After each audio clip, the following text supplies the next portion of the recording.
ভাবুন তো, আপনার সন্তানকে তাজমহল বা লালকেল্লার ছবি দেখিয়ে যদি বলতে হয় যে যারা এটা বানিয়েছিল তাদের ইতিহাস এখন আর স্কুল বইতে সেভাবে পড়ানো হয় না। অবিশ্বাস্য লাগছে, কিন্তু এটাই সত্যি।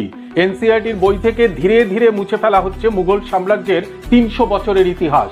কিন্তু কেন, কারা করছে এই পরিবর্তন? আসল উদ্দেশ্যটাই বা কি? আজকের ভিডিওতে আমরা জানবো সেই চাঞ্চল্যকর সত্যিটা। আগে কি পড়ানো হতো? কয়েক বছর আগেও আমাদের স্কুল বইতে মুঘল যুগকে ভারতের ইতিহাসের এক গুরুত্বপূর্ণ অধ্যায় হিসেবে দেখানো হতো। বইগুলোতে বলা হতো মুঘলরা শুধু শাসকই ছিল না, তারা ছিল বিশাল সাম্রাজ্যের নির্মাতা। তাদের শাসন ব্যবস্থা যেমন মনসবদারি প্রথা ভারতের প্রশাসনিক ভিত্তি তৈরি করেছিল। আকবরের সর্বধর্ম সমন্বয়ের নীতি এবং হিন্দু মুসলমানের মিলমিশের সংস্কৃতির ওপর জোর দেওয়া হতো। শাহজাহানের তাজমহল থেকে আকবরের ফতেপুর সিক্রি, এই সব কিছুকেই ভারতীয় সংস্কৃতির এক অংশ হিসেবে দেখানো হতো। কিন্তু এখন এই ছবিটা পুরোপুরি বদলে ফেলা হচ্ছে। তিনটি প্রধান পদ্ধতিতে এই কাজটা করা হচ্ছে। প্রথমত, সরাসরি বাদ দেওয়া। যেমন ক্লাস 12-এর ইতিহাস বই থেকে রাজা ও ইতিবৃত্ত মুঘল দরবার নামের পুরো অধ্যায়টাই উড়িয়ে দেওয়া হয়েছে। ফলে ছাত্রছাত্রীরা মুঘল শাসন ব্যবস্থা বা তাদের প্রশাসন সম্পর্কে প্রায় কিছুই জানতে পারছে না। দ্বিতীয়ত, বিষয়বস্তু কমিয়ে দেওয়া। ক্লাস 7-এর বই থেকে মুঘল সম্রাটদের কৃতিত্বের তালিকাটাই সরিয়ে দেওয়া হয়েছে। আকবরের শাসন নীতি বা ধর্মীয় উদারতার আলোচনা এখন মাত্র কয়েক লাইনে সীমাবদ্ধ। আর তৃতীয় এবং সবচেয়ে গুরুত্বপূর্ণ পদ্ধতি হলো গল্পটাকেই বদলে দেওয়া।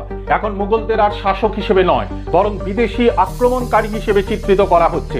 তাদের ইতিহাসকে ছোট করে যারা তাদের বিরুদ্ধে লড়েছিলেন, যেমন মহারানা প্রতাপ বা ছত্রপতি শিবাজী, তাদেরকেই জাতীয় বীর হিসেবে প্রতিষ্ঠা করা হচ্ছে। মুঘলদের অবদানকে অস্বীকার করে ইতিহাসটাকে একটা হিন্দু প্রতিরোধ বনাম মুসলিম অত্যাচারের সরল গল্পে পরিণত করা হচ্ছে। কিন্তু কেন এই পরিবর্তন, এই বিতর্ক? এনসিইআরটি বলছে ছাত্রছাত্রীদের ওপর থেকে নাকি সিলেবাসের বোঝা কমাতেই এই র্যাশনালাইজেশন বা পরিবর্তন। কিন্তু সমালোচক এবং অনেক ইতিহাসবিদ এর তীব্র বিরোধিতা করছেন। তাদের মতে এটা সিলেবাস কমানোর অজুহাতে ভারতের ইতিহাসকে গেরুয়াকরণ মানে স্যাফ্রনাইজেশন করার একটা চেষ্টা।